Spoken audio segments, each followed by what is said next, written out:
All right, guys. Hey, welcome aboard.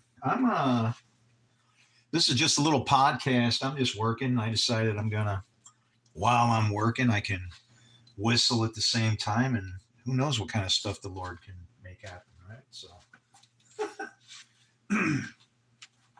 but I was listening to what is Tommy's? Oh, good grief, man, that's crazy. I don't even know this guy's last name. Hang on a minute. I had to pour some, making some juice.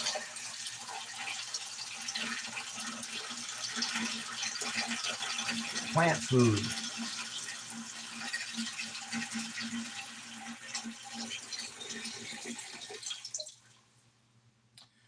Yeah. Oh, that's crazy. I don't even know Tommy's name. Can I tell you something? I don't care. His last name doesn't mean anything to me. I hope it doesn't really mean anything to him. It's yeah. I would, that whole Southern thing. Just don't, make sure I'm not late for dinner. Kind of situation. I agree with that 100%.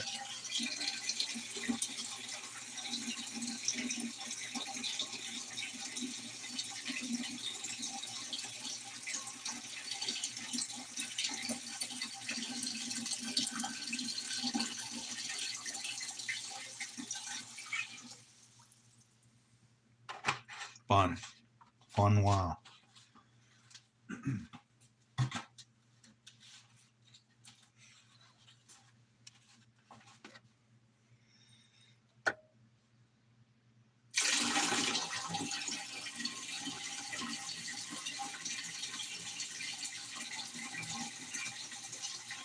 Tom Bradford.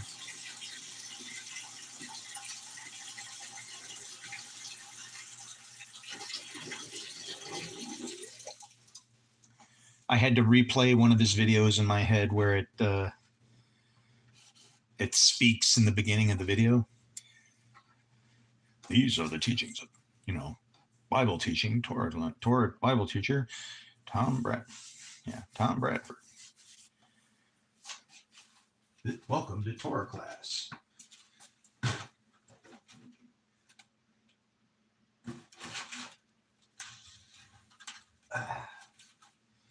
Anyway, Tommy's a good unit. I really like the guy. I really do. He's man, he brings, I don't know. Everybody's helping me out, but nobody's coming back in the other direction. But they're opening all these doors and stuff and things to look at, right? And just more and more supportive, material and things. And so it makes it difficult. It's like, is this like the ultimate practical joke or something, God? Is like, I mean, is this where, at the end, I'm dying and I get there and I'm going, man, I really tried. And he's like, I know you did, but I can't let you do it. Are you kidding me? Aren't you? What kind of a Christian are you? You can do nothing without me. It's like, well, then why didn't you just like blow me out of here and make me stop suffering? Right. I don't know. He's like, because you'll make other people try as hard as you are. Like, I feel bad for him,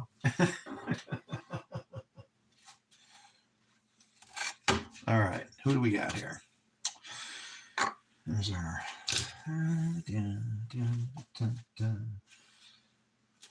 Yeah.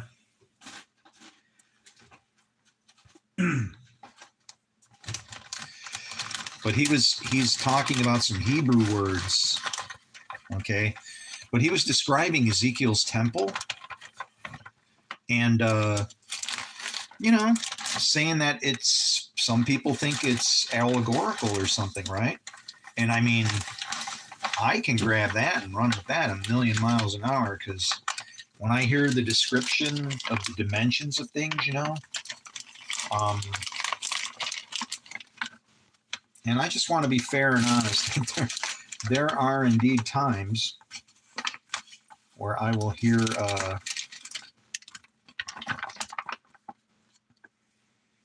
let's see here.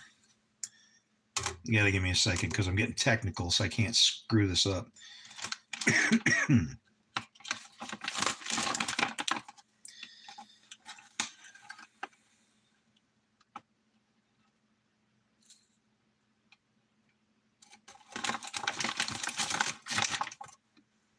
All right, I think we need a bigger spoon. Let's try it. How are you working? Oh, there we go. Now we're cooking with gas.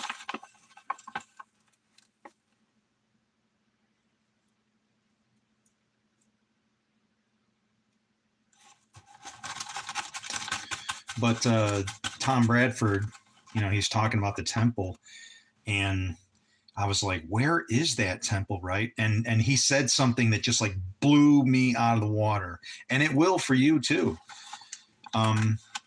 He said something that I had to test, right? I had to go look and see, all right, is this for real what he's saying here? Because if this is fact, this is like so not a good thing, right?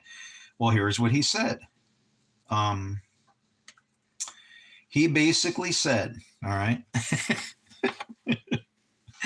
this is just crazy. Now, he was saying that, yeah, let's rinse that out. Hang on a second, guys. Sorry for the noise.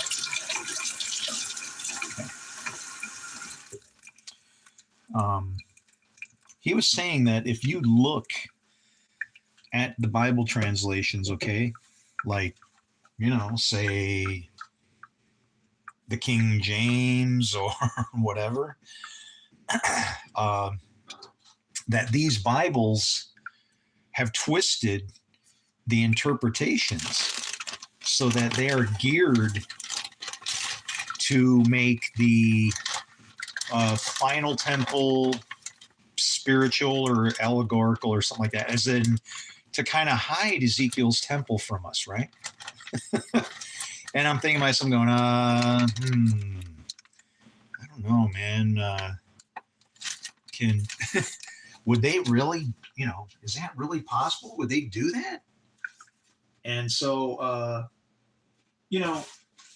this is what I am. See, I'm like a technician. I know how to test things. If you give me a few little things to work with, wow, there's no telling what I can come up with.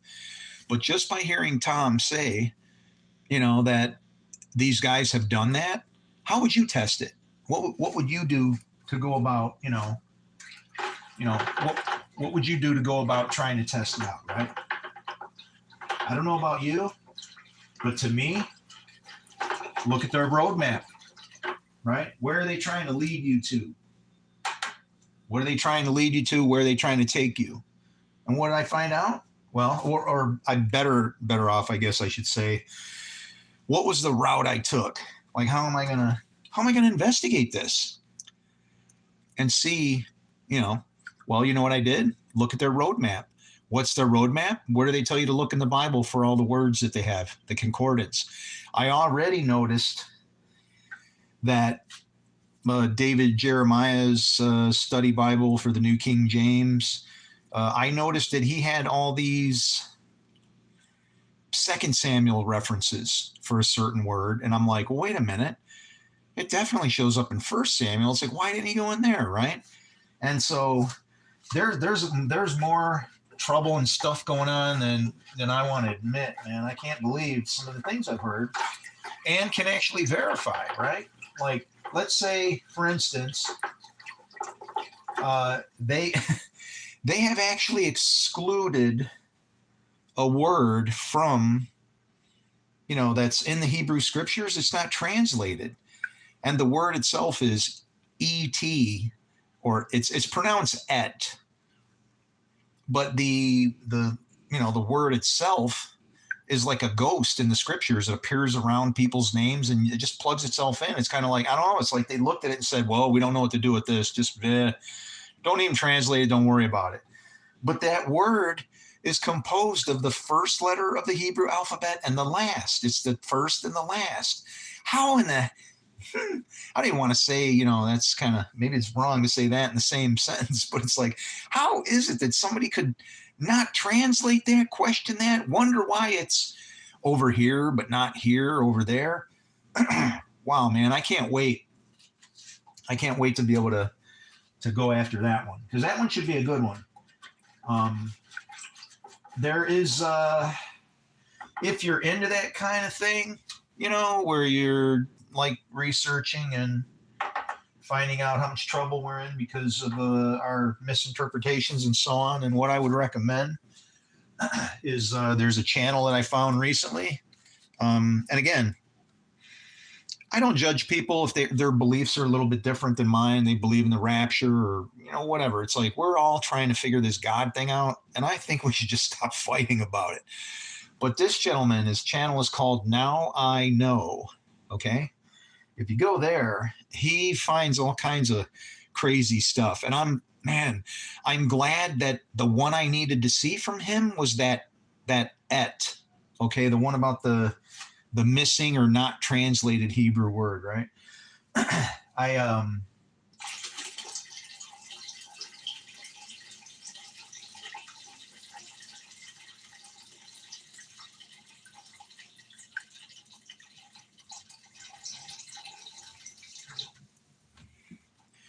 that word.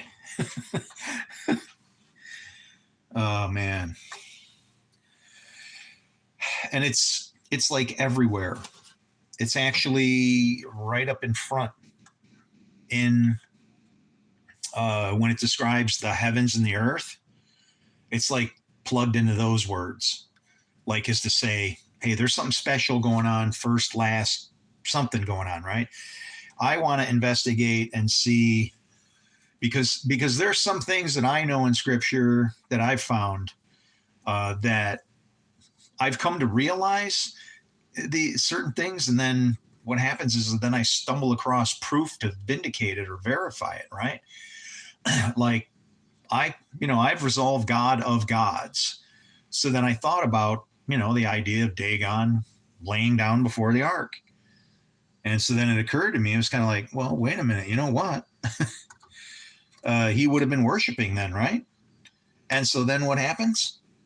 Out of nowhere comes a video I see online, and somebody is mentioning the idea that in the original, in the Hebrew, when you read the occurrence of what happens in the Philistine temple, it reads as if a worship service was interrupted. And I'm like, wow, that's freaking huge.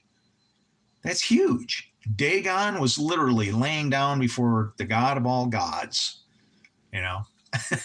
And so when you start to think of that kind of stuff and then looking at it, I wanted to see, is it possible is that word et in, it's First Samuel in the Hebrew, where Dagon is, before the ark and all that stuff. I want to see if it's, I want to see where it happens. I want to see if it happens when Dagon is on his face, which is where I expect to see it, because everything's good then, right? He's there worshiping the God of gods.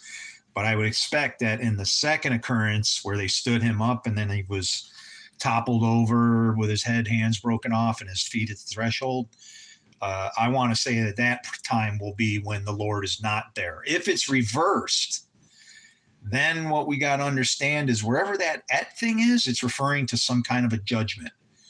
And if that's the case, if it is a judgment, then that would make you understand, in the beginning, the Lord or God, right, created the heavens and the earth, and now the earth is destroyed.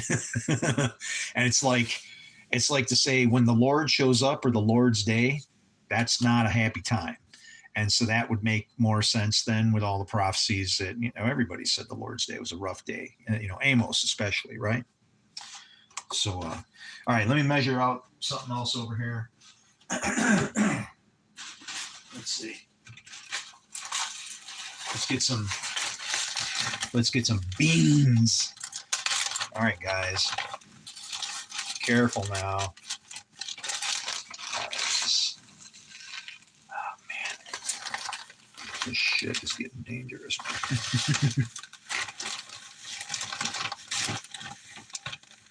All right.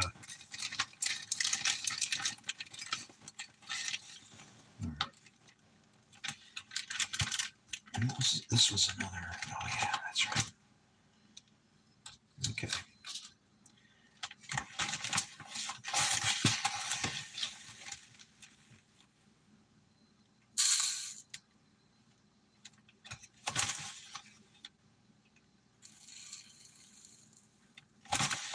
Yeah, we're going.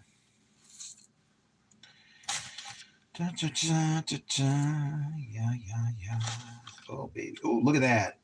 I don't know, man. That's just looking like it should be, huh? Here we go.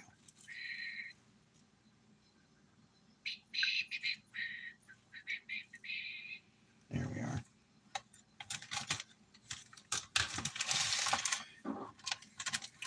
So, yeah. Tommy Bradford, like I said, he found some pretty interesting stuff with these Hebrew words. And if you like good Torah teachers, he's solid, man. And he nailed it. He nailed it when he said that they manipulate the stuff, right? Or they have. I'm like, okay, I should be able to test this. And so what did I do? I went and I looked in the concordance of all these different Bible verses, or, because they had them built in, right? I had an NIV that had a little, tiny little concordance in it. Great Bible, man. This NIV. If it wasn't for that one, that NIV, I don't know. I like the way the NIV reads because it's easy enough for me. And I don't have to get into all the, oh, this word is wrong and whatever. And it's like, man, I just appreciate the story. You know what I mean? I can't wait until all this fighting over this is done, right? And and so like, all right, here we go. All right, let's loosen it up a little bit first.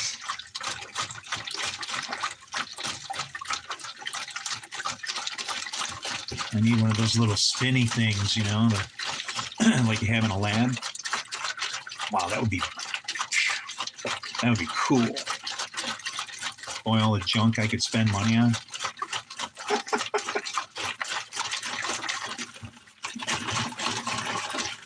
Okay. Wonderful. You're looking pretty good in there, my friend. All right. So who's next? We got that out of the way. Rinse you.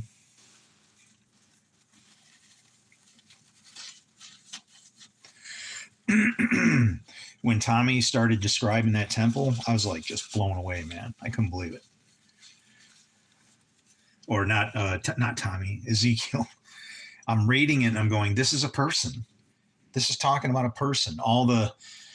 I like how the outside wall was 1 cubit high. What is a cubit? Isn't that like the length of your forearm or something? It's not a very big wall. Okay. It's just saying.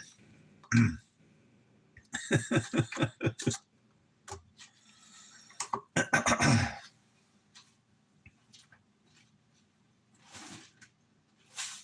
right.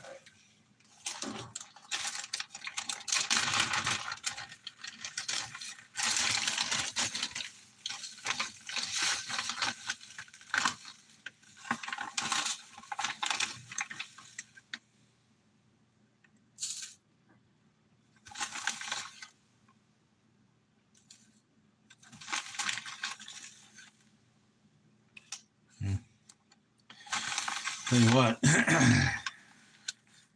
sure gonna be nice to lay in some of this stuff and take a bath.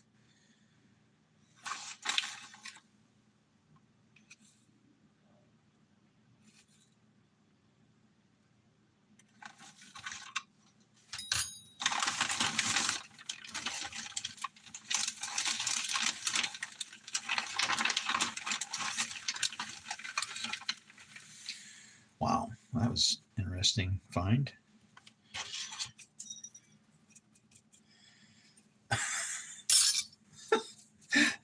I'm like, what the hell is that in there? Oh, there's my spoon. What a goofball, man. I'm such a klutz. You know what it is? Man, I've been focused on you guys for like solid, man, just solid.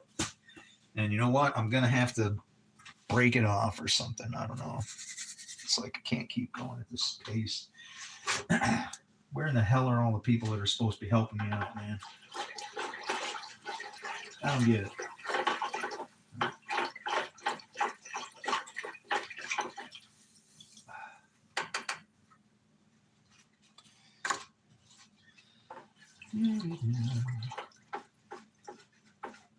Stir up the juice, make my plants so happy.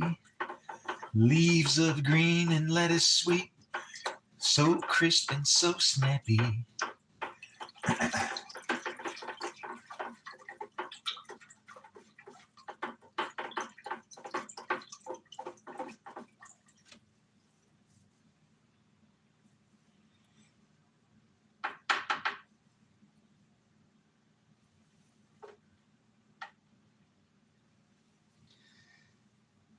All right. Let's see. How's this one looking?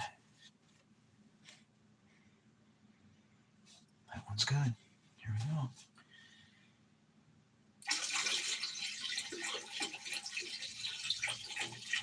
Boom!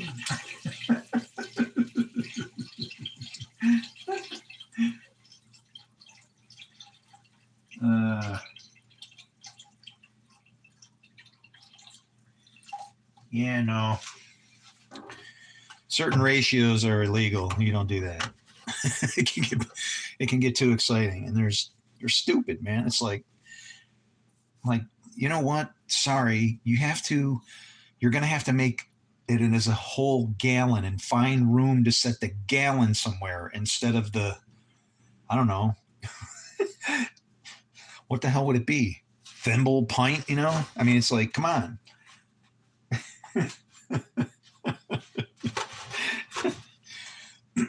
How's this guy doing?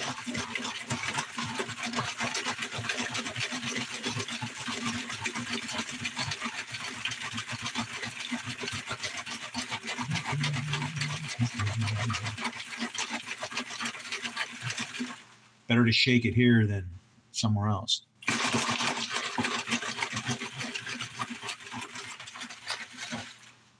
All right. How much fun this is. And let's see. We ought to get this a stirring a bit.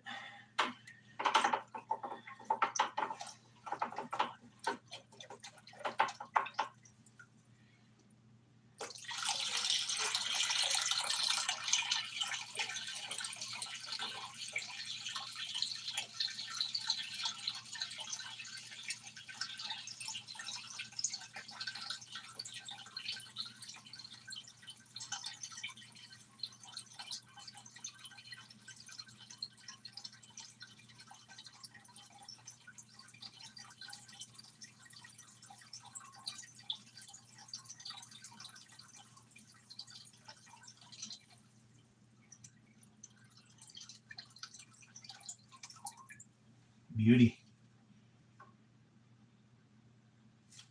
That was a nice pour. That was smooth.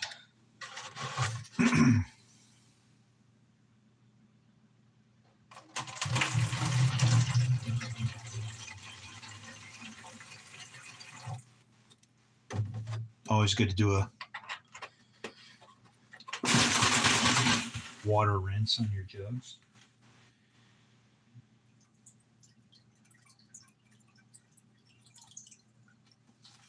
And I like to go 2 rinses, maybe 3.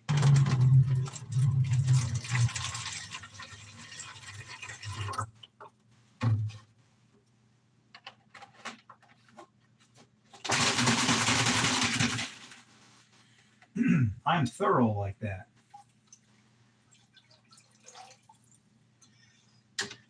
Number 3.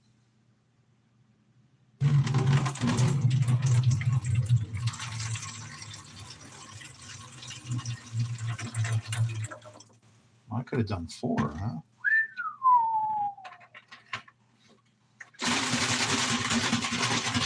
All right. I'm sure that's plenty good. Get in there. All right. And then we just fill them all back up in reverse and pile them up in the sink and then start lugging them around the house for strawberries and all kinds of other stuff. My strawberry plants were wilted today. They're actually like laying over. I was like, yeah, not good. Not good. Thou shalt make food for the plants. And I said, you know what? I'm going to do this like right now because if I don't, I know I'll just be sorry.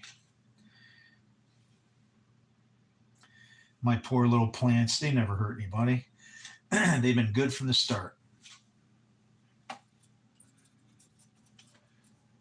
Why should they be tortured, right? Although they still are. I mean, I'm not as nice to my plants as you. I'm a mean gardener, and I'm not say I rip them out. I'm focused on you guys, and other people are starving. My poor plants. You wouldn't believe how many plants I have lost over the past 5 years doing this, and some of them are ancient, or were. Sorry, were ancient. I don't know. It's hard to say were and are, with plants. I don't know if there's like a plant heaven or something, right? But I don't know. Maybe there is. Maybe when I get there, my tree will talk to me like in Narnia or Lord of the Rings or something, right?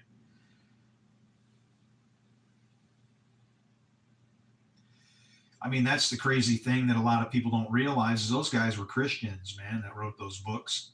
And those books are like, I saw the movie, I can't, forget it. Don't ask me if I read a book. I'm just going to keep telling you the same damn thing over and over. I don't read, man. I look at things, I see how they operate, I work.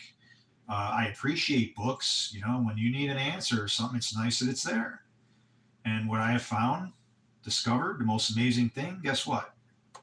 The only book you really need is the Bible. Seriously, that's it. If you could understand that thing, forget Tesla and his 369 and all that goofy mess. No, man. All right. This is the fun part. Come here.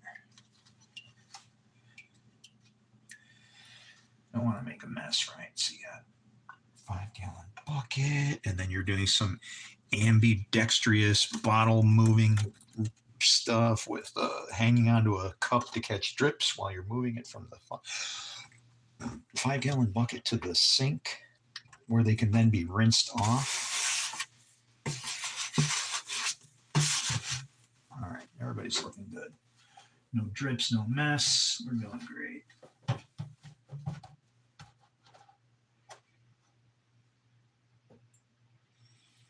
Leave it like you got it, right? That's what they say. Pack it in, pack it out.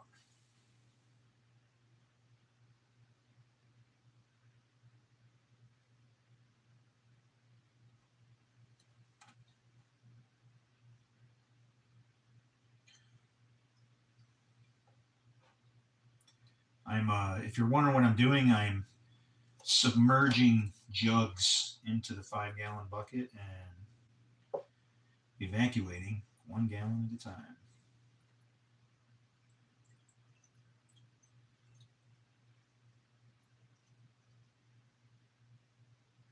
All right, there's 2.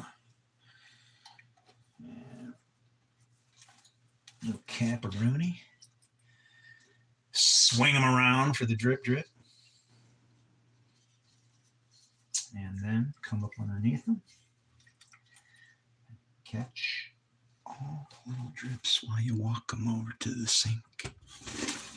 Like so. All right. Are we still good? We're still good. Still clean. No drips. No drips. Wow. Having an awesome time here. And here we go. Number 3. Number 3 is tricky because the kind of fighting for room, right?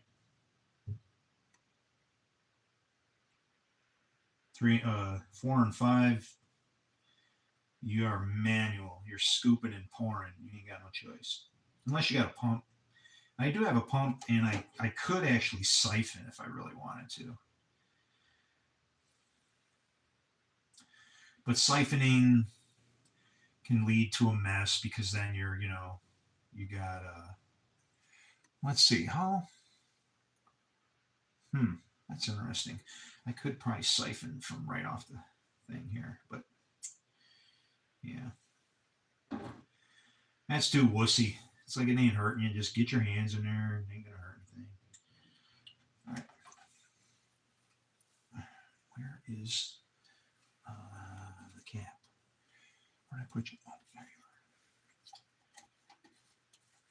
All right.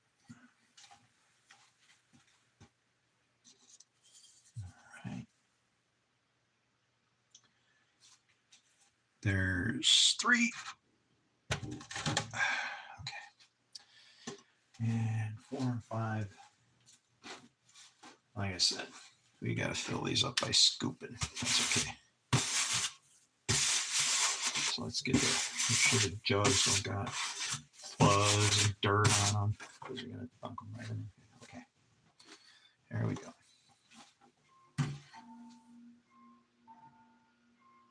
3, 4, 5, 6.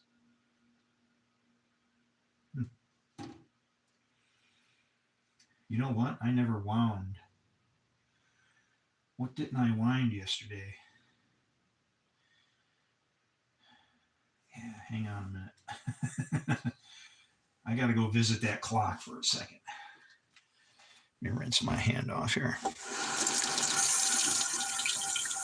I remember I took the key over by it, but the minute hand was in the way, so I couldn't wind it. Let me go see what I forgot. I know which one.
Wow. Well, that is nice to discover. Guys, it has an 8-day spring. Yoo-hoo! At least. So it made it, because otherwise I would have bombed out because last time I wound it was last Friday. So I made it a point to make sure when the sun was going down, I would wind my clocks. And when I went to do it, I couldn't because guess what? So now I know. How cool is that?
this is kind of relaxing, actually.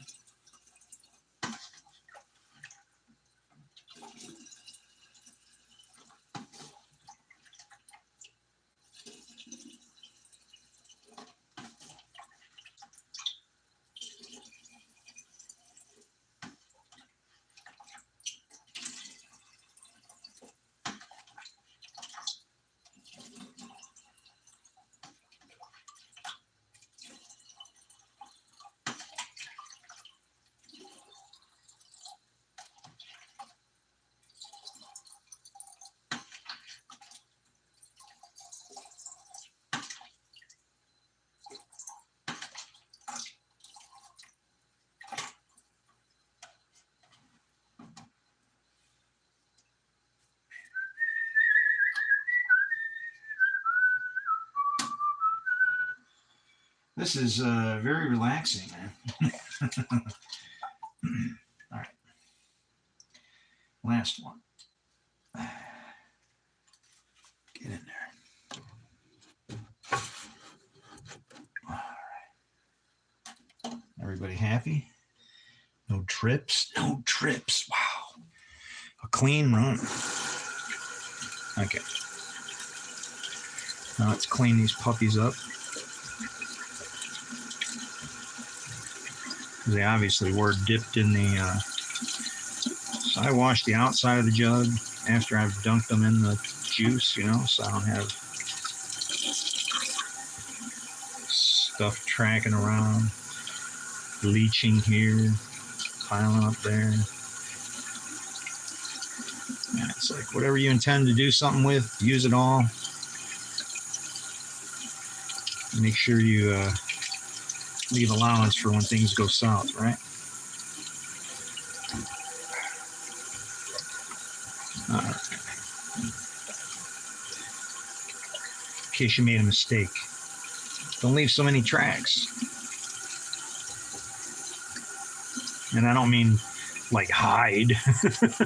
I'm saying don't mess the place up, man.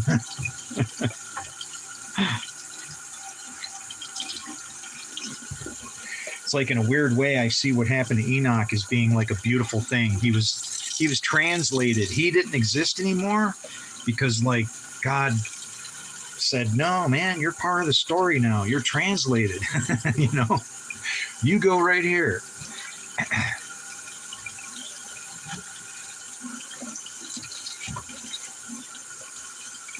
It's like, talk about being a righteous scribe. It's like, just, wow, man.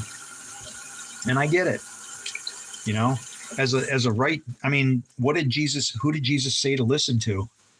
The scribes and the Pharisees.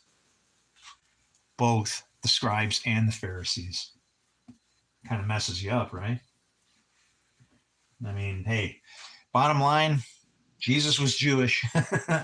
If you're not going to listen to a Jew who tells you who you should listen to as far as what you should do, well, I don't know, right? Who can you trust?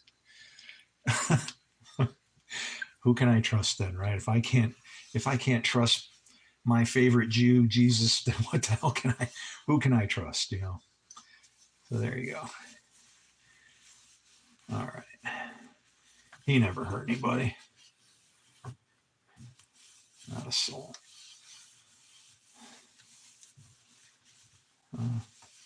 Maybe he did. I don't know. Who am I to say? But I'm not going to question his purpose and why he was here. The teachings he died to give us. Literally.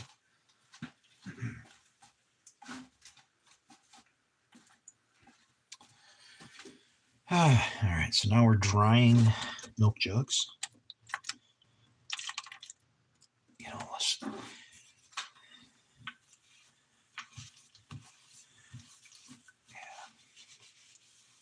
so they kind of get cleaned and polished every time, like they get a little bath every time I use them. You know, the whole outside gets wiped off and dried. And so, yeah. It's like, how many of these things do I need, right? And the funny thing is every time I get a gallon of milk, I save the stupid thing. And why? Because I feel guilty about throwing plastic out into the world because it's like, I don't know. Apparently, our efforts to recycle and do what we're supposed to do are not effective enough because the crap is finding its way into everything. And it's like, guys, can't be good, right?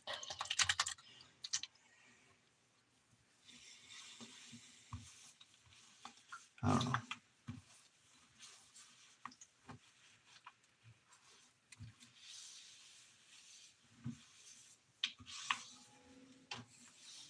How do you get away from it? It's like the reality is this. What filter do I use to filter my water? What is it probably made out of, right? What filters are you using? Are you using charcoal? You going back to the real deal? You filtering through charcoal and sand, or do you use you know, are you going old school, no tools? Or is it, plastic this, kind of some of that, and those kinds of things, right? And hey, it matters. It matters in the, like in the long run. We got to think about other people. Who's going to come behind us, right? I only been here, what, 60 years? Who knows how many generations might come behind us? I can't just, the world's all jacked up. It doesn't matter. Just throw it out here, I don't know. If it were possible for the planet to get mad at us and start spouting off volcanoes and stuff, I don't know. It would be appropriate, wouldn't it? For just the Earth itself to say, I want you guys off of me. You're like a pesky bug or something, right?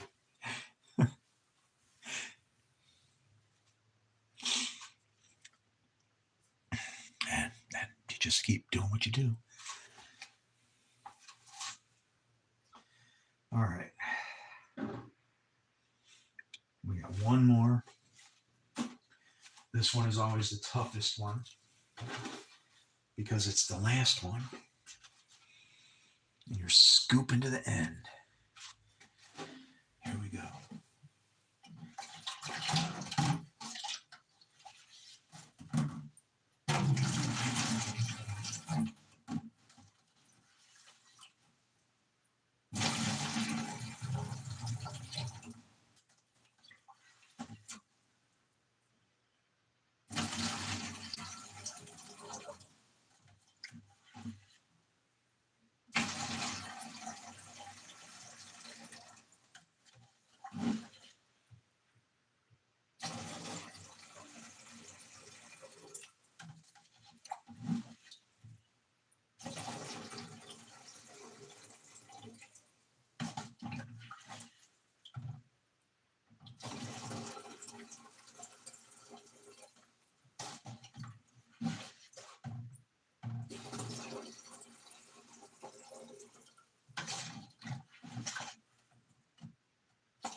It's really difficult to scoop at the end here. Let's see. I think what I can do is, let's see. Let's get you in there. How much is in here? Well, that certainly makes that easier.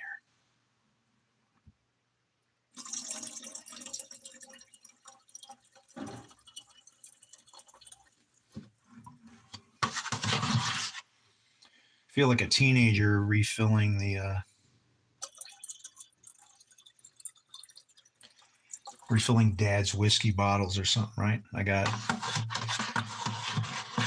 scooping out with a glass and pouring it back into the back in reverse. Don't usually pour them out of that into the thing. Yeah, well, sometimes people recycle and use stuff over and over. That's what we do here. Get over it. All right, nice. And there's my last cup. In you go. Got to hit the top perfect. There we are. Look at that. Nice. Simple as that. Cap them up, give them a rinsey. Little bath. All right.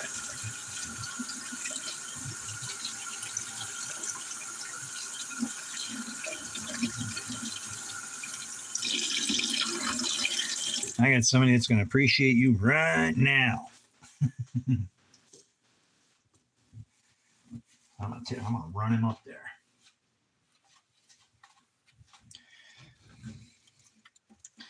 But when I was reading about Ezekiel's temple, it's amazing the measurements. I can almost repeat them off to you just by hearing them once.